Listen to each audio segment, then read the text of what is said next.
thanks very much. I'm going to invite all of our speakers this afternoon to come forward, and let's give them one more round of applause. I think they were all interesting and great. So as our speakers are making their way up to open it up for questions, we've got about 10 minutes left before the session ends. Before you dash out of the room, though, I was handed a note that somebody picked up the wrong black conference bag. So if you just take a minute, I know they all look identical, but take a minute, make sure you go through the one that you have in front of you, and if you see something that isn't yours, please drop it off at the registration desk. Someone is in a panic that there's some personal items that walked off. So please take a minute to check your black bag, make sure it's yours. Okay, with that, let's open it up and see if we have questions for any of our speakers this afternoon. Again, I think they really covered a range of topics. As I said at the beginning, extension I think is the most important part, taking that research and disseminating it and having it be applied and used and helping people change their lives. So we'll open it up for questions. Yes, sir.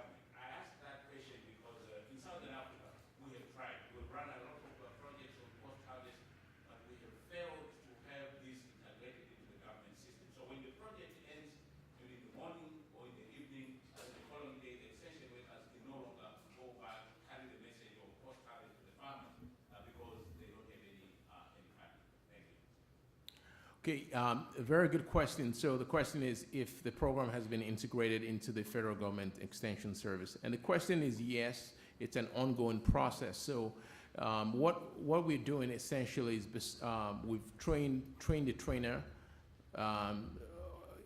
extension staff to be able to train others, and that's our approach. And most importantly, we are developing capacity within the system amongst experts. So professors at the university system in the Stud Product Research Institute, so that they are able to train others to continue the program. So they are working hand in hand with us to see how we run this program, which we normally do in our systems in the U.S. land grant system.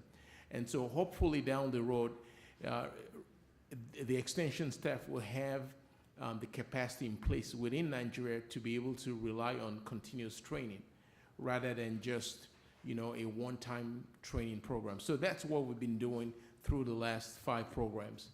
And hopefully that is going to stick. So that's our approach. Other question? Yes, sir. Yeah, for Leigh Kitinoja. During your presentation towards the end, I think you mentioned a global fund, a multi-billion-dollar Yes. global fund. Can you say a bit more about that? Where's the money going to come from? Who's going to manage that? Did everyone hear the question? Maybe repeat it just in case. So he wants to know where this multi-billion-dollar global fund is going to come from. Now, think of it as a vision and a fantasy of a magnificent proportion. But we've been reading and hearing about all these post-harvest losses that are worth a lot more than that. On an annual basis, just in the U.S., we lose more in a month than that. So what I'm thinking is that we have to have some sort of a plan that would put together a linkage between successes and some sort of bonuses and incentives and things like that different countries would want to contribute to in order to reduce losses in their own country. The whole idea of a global fund is when the Earthlings decide that there is an issue that's important enough that we better put our resources together. We better all pull in the same direction and solve an important problem. And so that's where it comes from. Now, the management of it, I'll leave that to someone who loves administration And because all the people I work with love practice and teaching and practical action. So we'll just be ready whenever you guys figure out how to do that. Is there another question over here? Yes.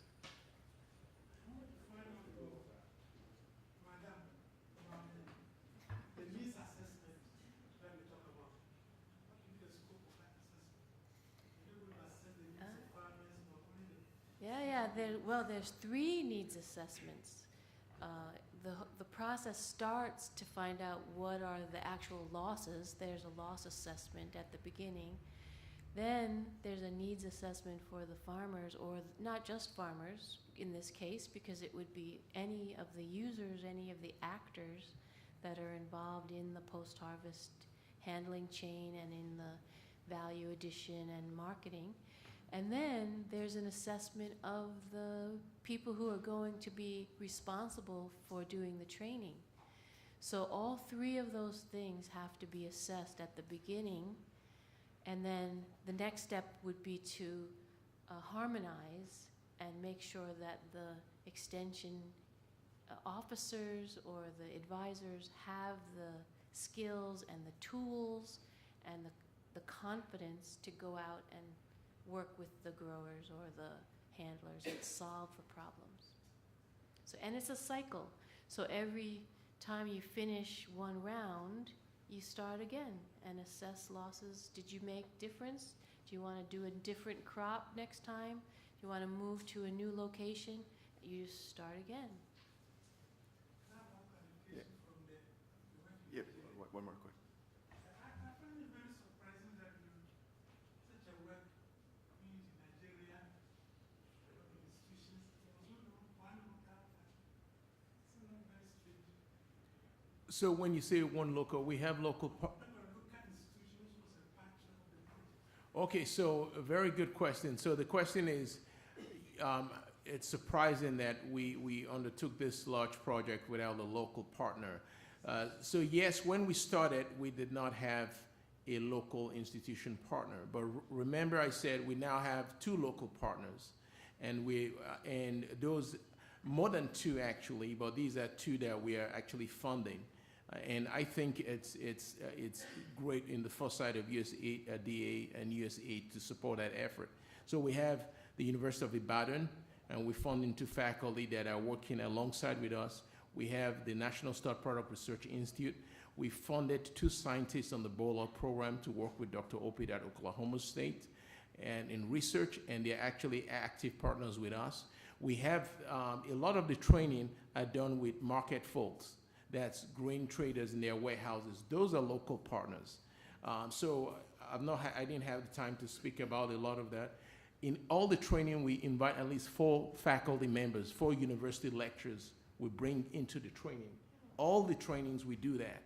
And we invite graduate students. The goal there is for them to network within the system.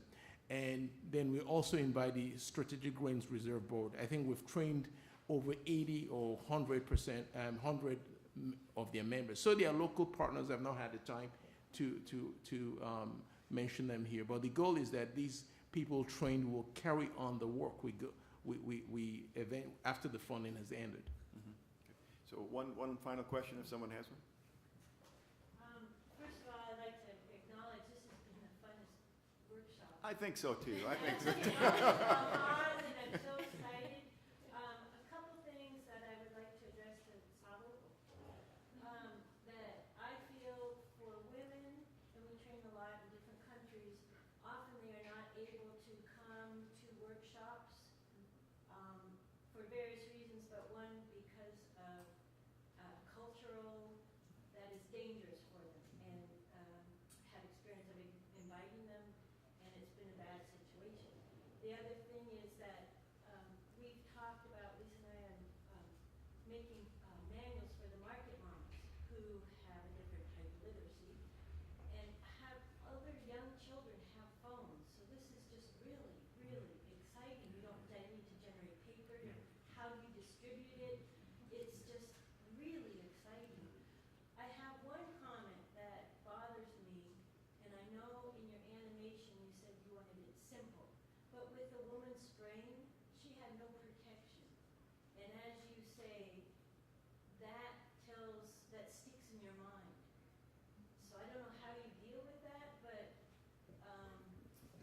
actually, it's very simple. So even when we release an animation, if we give a presentation and somebody tells us, uh-oh, you did something that you would like changed, we can easily modify it. So that is actually something that we can modify very easily. So this is the one thing that's neat about that whole animation process, is that we can always go back and make changes.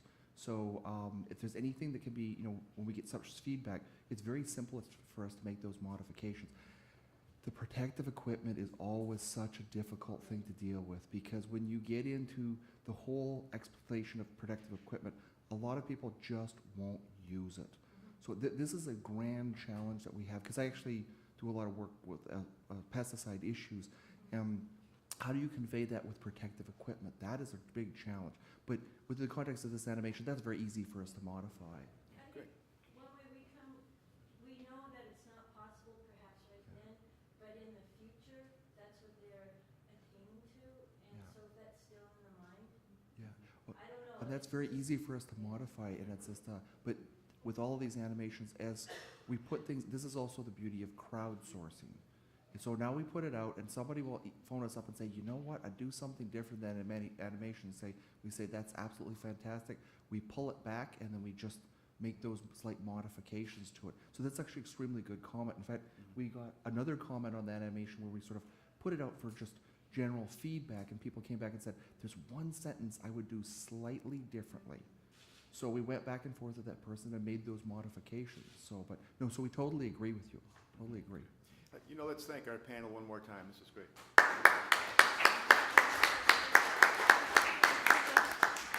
And again, I encourage you to seek them out and have individual conversations, follow up over the rest of the conference. And the next session starts right away, so it's a pretty tight schedule today. Thanks very much. Another section, no?